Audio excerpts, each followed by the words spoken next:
tal? Bienvenidos a Entredichos, que usted puede ver todos los martes a las 23 horas aquí en el financiero Bloomberg TV. Y hoy tenemos por invitado a José Woldenberg, un licenciado en Sociología, maestro en Estudios Latinoamericanos y doctor en Ciencia Política por la UNAM.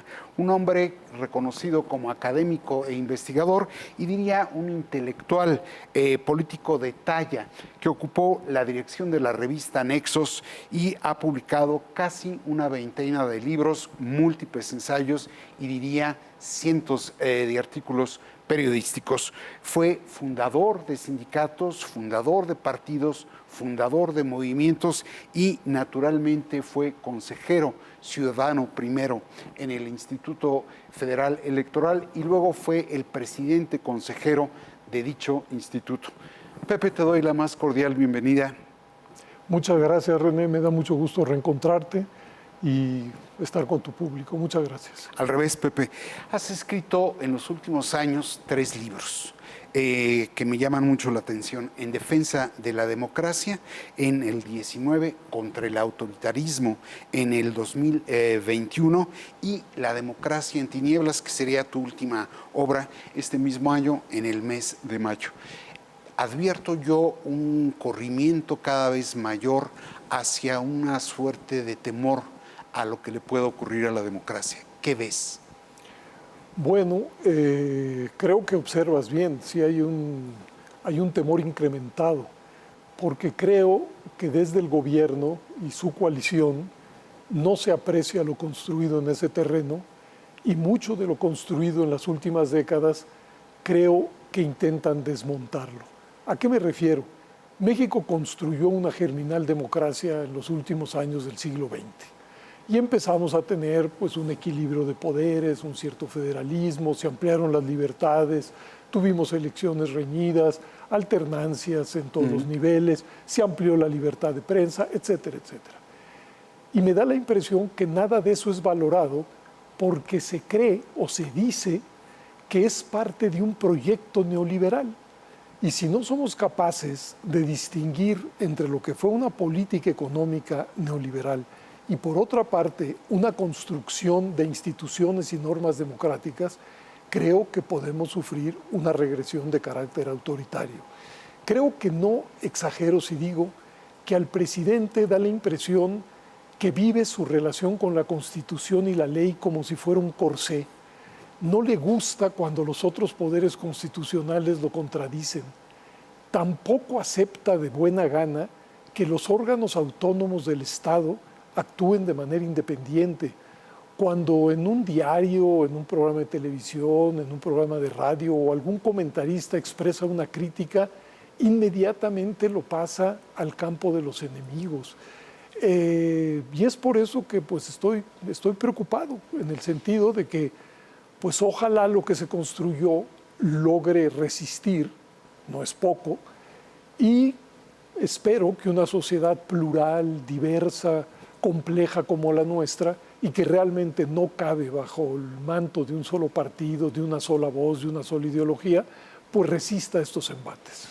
Ahora, si bien has de algún modo señalado la tentación autoritaria, que en algunos casos deja de ser una mera tentación, sobre todo concentras la atención en la defensa del sistema electoral. Pero aquí la contradicción, o al menos así yo la veo, ¿cómo se puede hacer la defensa de un sistema electoral con un régimen de partidos, a mi parecer, quebrado? Bueno, es que son dos cosas distintas. Y no creo que el régimen de partidos esté quebrado, pero creo que hay que distinguir.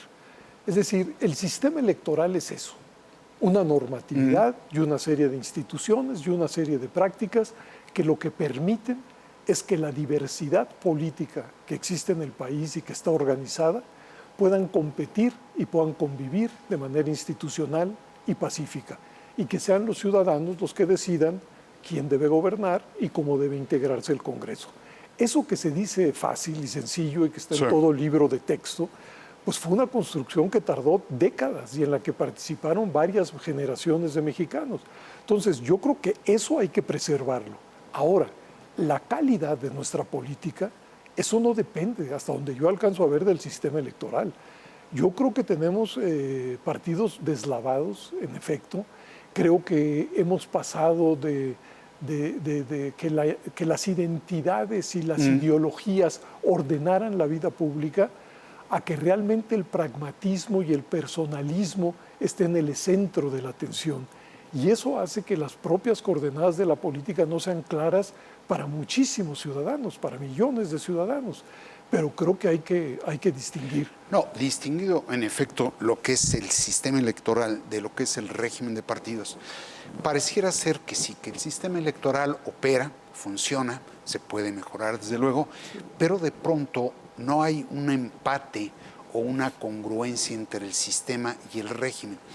Tú no dices que no ves quebrado, sino deslavados a los partidos políticos.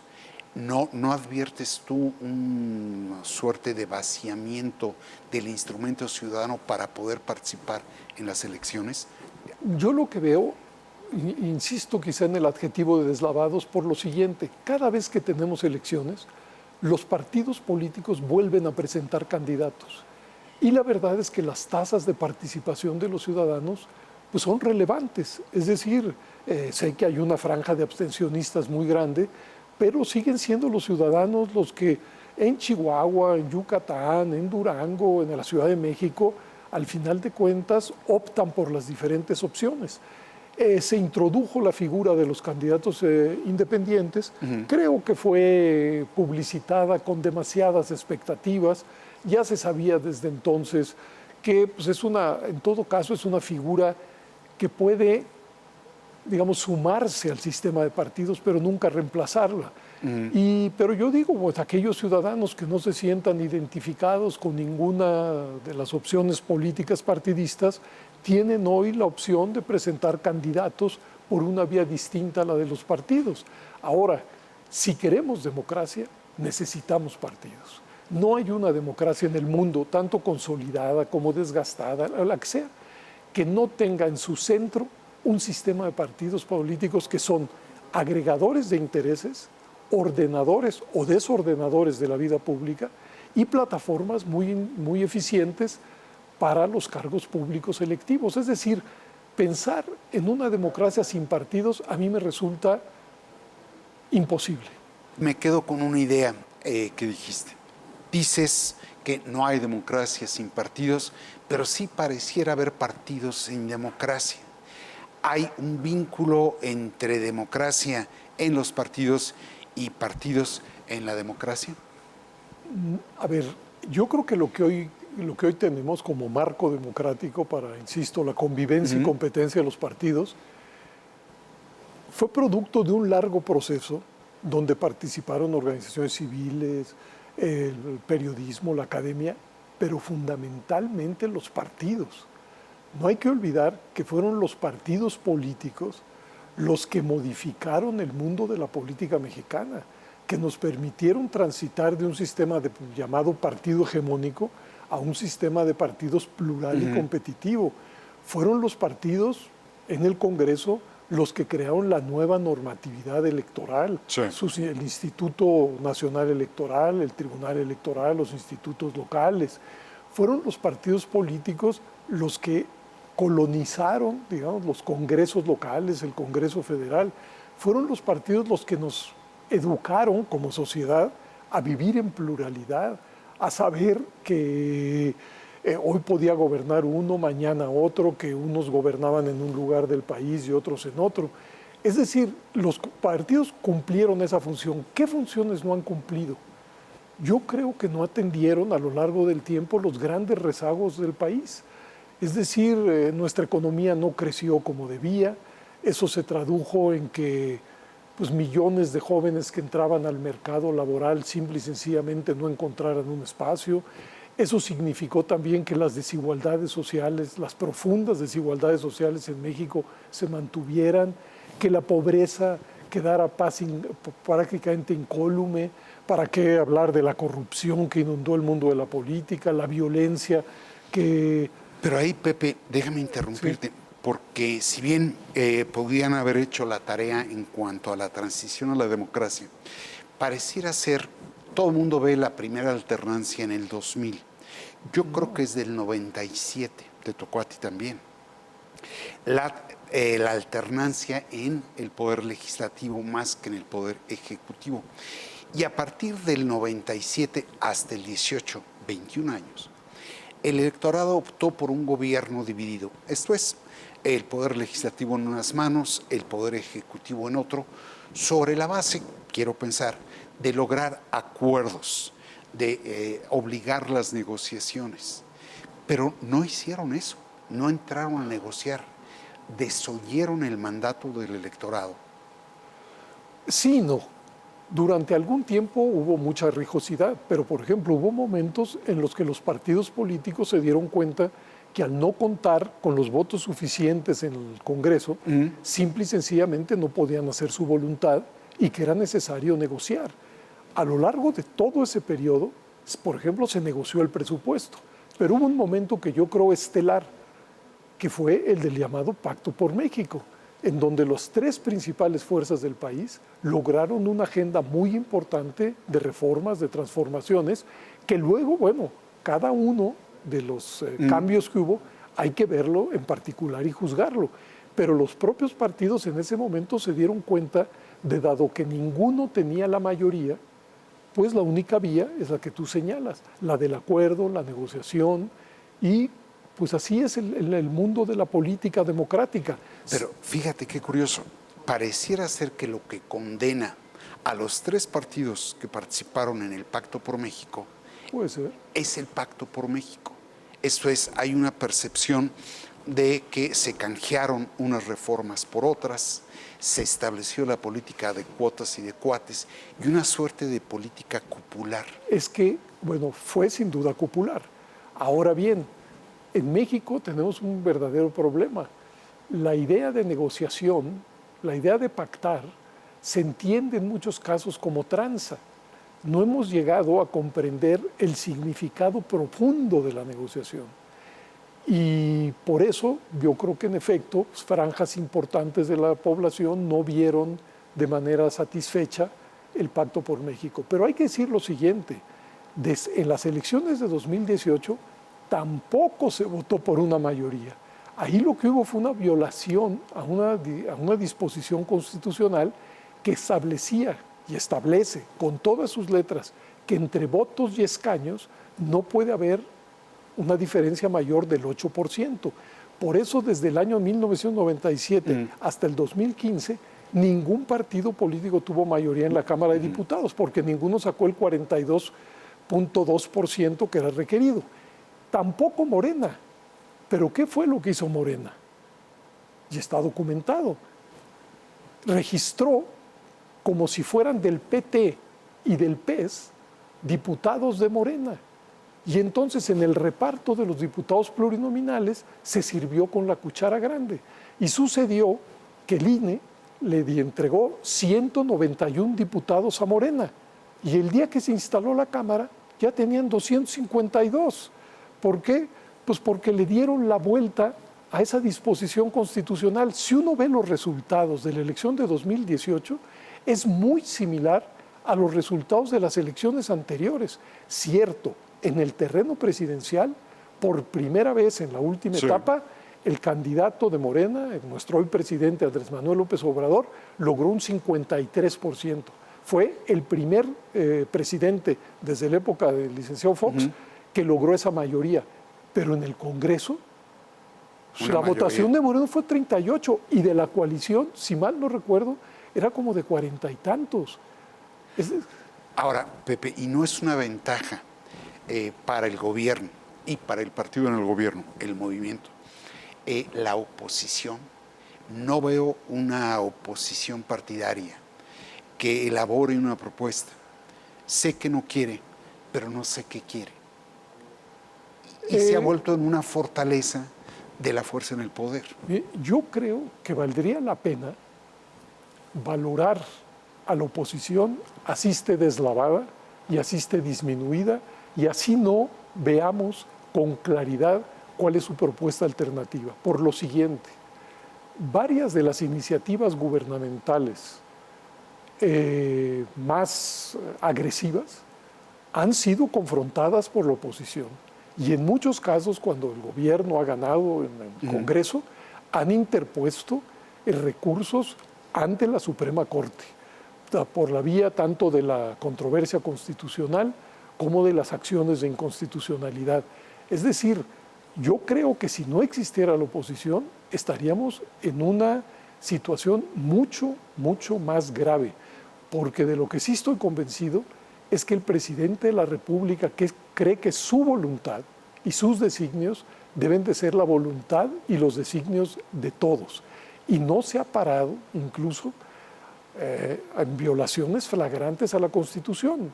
Antes de entrar al aire, comentábamos cómo, a pesar de que el artículo 21 de la Constitución dice con todas sus letras que la Guardia Nacional es un órgano civil y debe estar adscrito a la Secretaría de Seguridad Pública, a través de una ley que se supone que jerárquicamente está por debajo de la Constitución y no la puede contradecir, aprueban su adscripción a la Secretaría de la Defensa Nacional.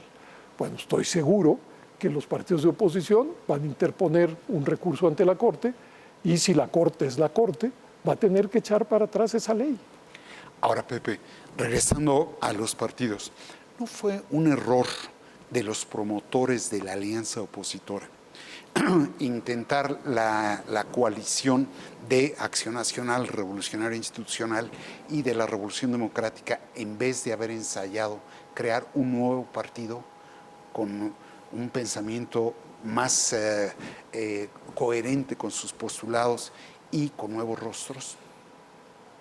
Yo creo que era imposible esta segunda, o sea, un nuevo partido. Yo creo que los idearios del PAN, del PRD y del PRI son idearios muy distintos, sí, en muchos puntos, incluso contrapuestos. Sí. ¿Qué creo que están tratando de hacer de manera conjunta? Resistir a que muchas de las iniciativas antidemocráticas que están en juego sean canceladas, sean bloqueadas, que no pasen. Y en ese sentido, creo que lo que ellos pensaron, una alianza electoral, pues es lo que estaba a su mano, ¿no? Por supuesto que cuando los partidos deciden ir juntos o deciden por separado, pues hay diferentes opiniones, eso está en, sí, digamos, en la naturaleza de las cosas. Pero bueno, nuestra legislación permite, uno, que los partidos puedan ir uno a uno o coaligarse en las elecciones. Y prácticamente todos los partidos se han coaligado en México. Sí. Es decir, no tenemos de esos partidos impermeables que ideológicamente generan una frontera que es infranqueable y demás. Veamos la coalición gobernante, la que ganó en 2018, pues tenía al Partido del Trabajo y al Partido Encuentro Social, que uno puede decir, creo sin exagerar, que están en las antípodas uno del otro. Y sin embargo, pues fue una coalición pragmática con el claro propósito de ganar a como fuera lugar. Y lo lograron. En ese sentido, ¿sí le ves sentido tú a la alianza opositora? Yo sí le veo sentido, sobre todo como bloque de contención a las pulsiones autoritarias que veo en este gobierno. ¿Cuál es el rol de la ciudadanía en esto? Bueno, la ciudadanía tiene un rol muy importante, no solamente en las elecciones, sino en el día a día. Yo digo, todo el entramado democrático se construye para que los ciudadanos puedan ejercer sus libertades y sus derechos. ¿Cuál es la mejor manera? Yo sé que muchos ciudadanos le dan la espalda a la política. Quienes le dan la espalda a la política dejan que otros decidan. Pero los ciudadanos tienen muchas vías para influir en la política. La primera, la más importante, es su organización. Y hemos visto en las últimas décadas pues, surgir un buen número de organizaciones civiles con agendas distintas, feministas, de protección de recursos naturales, de reivindicación de los derechos humanos, organizaciones relacionadas con la salud, del medio ambiente. De todo. Y eso es una vía de participación, sobre todo cuando se ponen en el espacio público agendas y propuestas y demás. La otra vía de participación, pues sabemos, es en los partidos. La otra es votando. La otra es organizándose en las colonias, en los barrios, pues para reivindicar y tratar de llevar adelante agendas específicas de esos ciudadanos. Es decir, los ciudadanos son el motor y se supone que deben ser los usufructuarios del entramado democrático. Muy bien. Si te parece, ya que hablamos de los partidos, dediquemos la segunda parte del programa a hablar del sistema electoral. Ok. ¿Sí? Vamos a un corte y regresamos.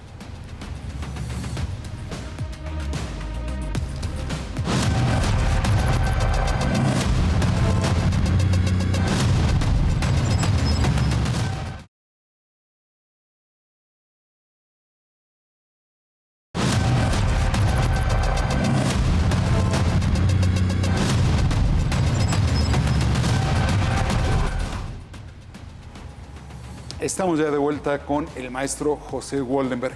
Pepe, en el libro La democracia en tinieblas, tú dices que pareciera ser que el propósito de llevar a cabo una reforma electoral responde más a un afán ideológico que a un espíritu democrático. ¿Por qué? Yo creo que responde más a un afán político de alinear a los órganos autónomos del Estado a la voluntad presidencial. Voy a tratar de explicarme. Si algo se ha logrado en los últimos años, en el caso ahora del Instituto Nacional Electoral, es que este instituto es un instituto autónomo. ¿Qué quiere decir autónomo? Es un instituto que no sigue las directrices del gobierno, ni tiene por qué hacerlo, de ningún otro de los poderes constitucionales y tampoco de ningún partido político. Y esa es una necesidad estratégica de la autoridad electoral. Si la autoridad electoral acaba siendo una autoridad facciosa, no puede dar garantías de imparcialidad a todos. Y para construir esa imparcialidad fue necesario la autonomía. Hoy los consejeros se eligen en un proceso muy alambicado, pero que ha arrojado que la inmensa mayoría de ellos sean gente independiente. ¿Cuál es ese proceso? Se abre una convocatoria, la gente se inscribe, se nombra un comité técnico de 7 personas, 3 la Junta de Coordinación Política de la Cámara, 2 el INAI, 2 la Comisión de Derechos Humanos. Esos evalúan y hacen un primer examen a esos candidatos, de ahí surgen quintetas, esas quintetas se remiten a la Cámara de Diputados y ahí en la Cámara de Diputados para elegir uno de cada quinteta se requieren 2/3 partes de los votos de los partidos y dado que nadie tiene eso, entra ahí una negociación política. Esa es la fórmula y creo que ha dado buenos resultados. ¿Qué pretende la iniciativa del presidente? Que a muchos les puede sonar muy democrática. Pretende que esos consejeros sean electos, pero no electos así. El presidente propondría 20, el Congreso otros 20, cada Cámara 10 y 10, y la Suprema Corte 20. Bueno, el presidente es de un partido, ese mismo partido tiene mayoría en el Congreso. Es decir, ya de salida es probable que esos candidatos tengan un sesgo. Pero lo peor, los candidatos a consejeros no tienen posibilidad de hacer campaña a lo largo y ancho del país. No tienen. ¿Qué van a tener que hacer?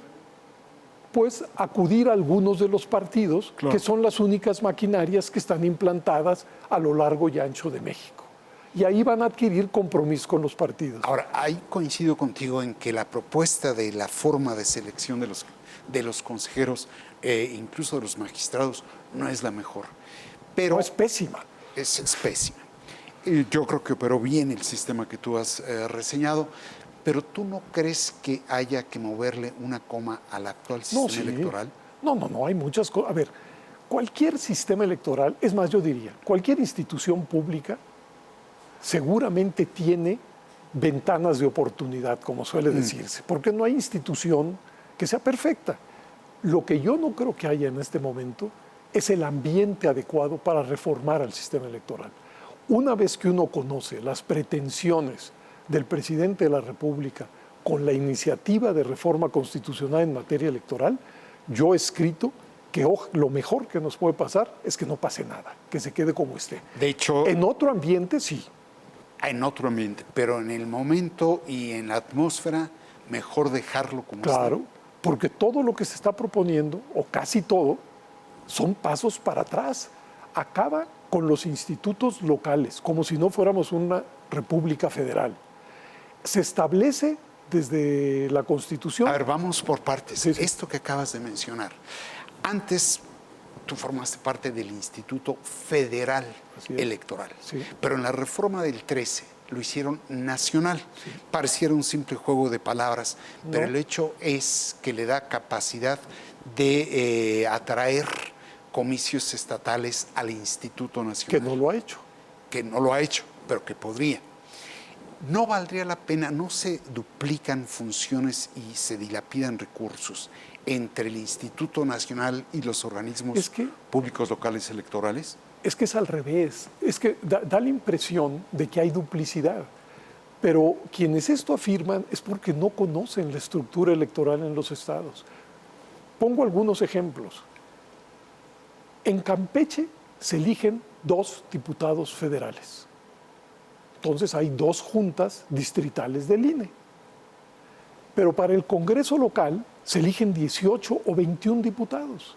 El instituto local tiene 18 o 21 juntas locales. Es decir, y eso sucede en la inmensa mayoría de los estados. Hay uno solo, Jalisco, en donde hay 20 distritos federales y 20 distritos locales. Uno. En todos los demás, los distritos, bueno, en casi todos los demás, creo que en 30 de los 32, hay más distritos locales que federales. Si se centralizara en el Instituto Nacional Electoral, habría que crear estructuras específicas en los estados para llevar a cabo las elecciones de gobernador, diputados y presidentes municipales. A ver, yo digo que la democracia mexicana es cara, cara por querida y cara por costosa. Es decir, cara tiene ese doble significado. Y en ese sentido, no veo un esfuerzo por hacer menos costosa a la democracia. Lo que tú has dicho es cierto, pero no valdría la pena redistritar. Sí, claro, pero a ver, se acaba de redistritar a nivel federal. Va a haber una nueva distritación cada vez. Federal. Federal. Y hay redistritación local, pero por ejemplo, Campeche, Colima, Tlaxcala no van a tener 3 diputados uninominales o 2. Es decir, los congresos locales, por su propia naturaleza, tienen que tener un número de diputados mayor que los de diputados federales, salvo quizá podría ser el Estado de México, Jalisco y la Ciudad de México. Pero todos los demás, pues claro que no.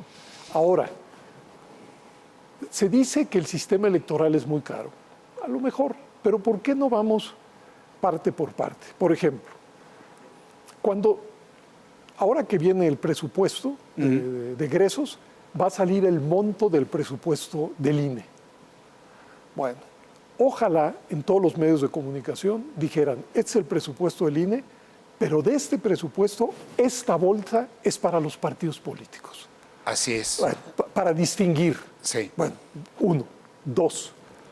Pero vamos por partes. Sí, sí, sí. Es decir, prerrogativas. De lo que estás hablando tú es... Del financiamiento a los del partidos. financiamiento a los partidos. Sí. La fórmula que se introdujo en la Constitución hace, cada año, haya o no elecciones, hace más costosa la democracia. ¿No valdría la pena reducir las prerrogativas? Por ejemplo, yo creo que sí se podrían reducir las prerrogativas de los partidos, pero en una discusión racional. ¿Qué propone hoy el presidente de la República, que le suena muy bien a mucha gente? Quitar el financiamiento para actividades ordinarias de los partidos, dejar solo el financiamiento para campañas. Bueno, los partidos son estructuras permanentes que requieren recursos para su funcionamiento, para capacitar a sus cuadros, etcétera, etcétera. Y la pregunta es la siguiente. Hay 2 grandes fuentes de financiamiento, pública o privada. Y en México, desde 1996, se estableció con buen tino que el financiamiento público iba a ser preeminente en relación al privado. ¿Por qué? 1, es más transparente, no hay duda. Conocemos cada renglón, cuándo se le entrega a cada partido su dinero, más transparente. Nos ayudó a equilibrar las condiciones de la competencia, que era un déficit de nuestras elecciones. Y 3, se presumía que con ese financiamiento los partidos no iban a ser rehenes ni de los grandes grupos económicos, o peor aún, de los grupos delincuenciales. Ese es el sentido, y esos objetivos se mantienen vivos. ¿Que puede haber una reducción a la baja? Puede haberla, pero no que desde el gobierno se suprima el financiamiento para el gasto ordinario, se deje solo para las campañas, se baje ese financiamiento. Claro, cuando hay un partido que hoy es mayoritario, pues va a arrancar con ventaja sobre el resto de los partidos. Ahora, pero en el caso contrario, te estoy tratando de provocar, pareciera ser que el financiamiento público no logró, uno, evitar el ingreso de dinero sucio, sea de patrocinadores voluntarios o de criminales. Dos, ese hecho distanció el hecho de saber que cuento con los recursos al partido de la ciudadanía y convirtió a las direcciones en un botín del grupo hegemónico en el partido correspondiente. ¿No hay que replantear los términos del financiamiento? Podría ser, René, pero a ver, la idea de que ha habido o hay financiamiento ilegal hacia los partidos y demás, puede ser, y a veces se ha documentado y se ha sancionado, pero preguntémonos, ¿y si no hubiera financiamiento público, eso no existiría? Eso es derivación del financiamiento público. Es como si alguien dijera, vean cuántos asesinatos hay y está prohibido el asesinato. No, pues sí, porque la ley es prescriptiva, dice lo que se debe o no se debe hacer, porque sí se puede hacer. Claro. Ese es el sentido de la ley. Entonces, que haya anomalías en relación a la legislación, claro, pero no porque existan esas anomalías, esos delitos incluso, uno va a quitar la norma, que en este caso nos da eso, equidad en la contienda, nos da transparencia y en principio lo que quiere es la no dependencia de los partidos de financiadores o muy poderosos en el terreno común y, insisto, peor aún, delincuenciales. Del crimen. No, ahora, ¿que se puede hacer un esfuerzo hacia abajo? Sí, pero por eso digo que no esté el ambiente, porque lo que presentó el presidente de la República es dejar a la intemperie a lo largo de todos los meses a los partidos, cercenándoles el financiamiento para actividades ordinarias. Ya, muy brevemente te pido la respuesta. El otro capítulo del gasto del Instituto Nacional sí ya corresponde a su función.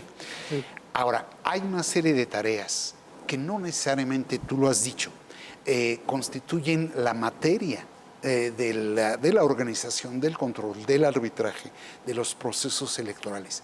¿No convendría sacar la credencialización a pasar la gobernación para la cédula de identidad?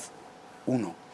Y el monitoreo de medios al Instituto Federal de Telecomunicaciones. A ver, primero la credencial. Y qué bueno que tocas este punto. Sí.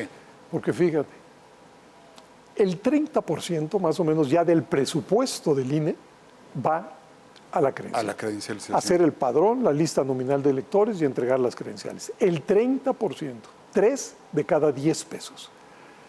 En otros países, eso no lo hace la autoridad electoral. En Europa incluso las policías o los de, ¿cómo se llama?, ministerios del interior. Y en Sudamérica las registradurías civiles. Sí. Es decir, si nosotros quitáramos ese 30%, pues ya el presupuesto del INE sería otro. Ahora bien, ¿qué ha logrado el INE con su credencial? Que sea de facto la cédula de identidad ciudadana. Tiene una enorme confianza. Y te pregunto, si le hiciera gobernación, ¿tendría la misma confianza? Si todo esto fue necesario hacer, porque precisamente se decía que el gobierno, de la cual forma parte la Secretaría de Gobernación, pues era una entidad partidizada. Y por eso la credencial la hace el INE.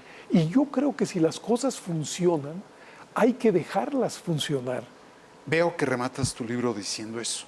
Sí. Que hay cosas que pueden funcionar bien, regular o mal, pero que siempre es posible que funcionen peor.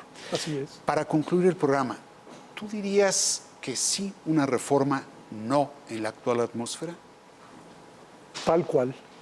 Sí, una reforma en un momento en lo que se quieran es dar pasos adelante en la democratización y no pasos en reversa en materia de democratización.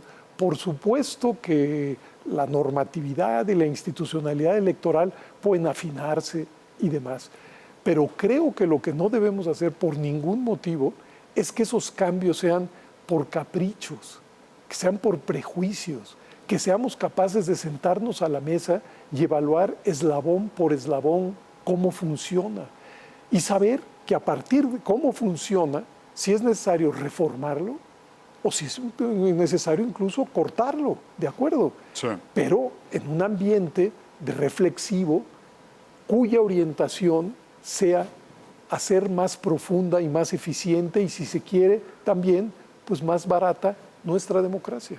Muy bien, pues hay muchos capítulos que ya no pude abordar, composición y integración del Congreso de la Unión, pero deberemos hacer otro programa.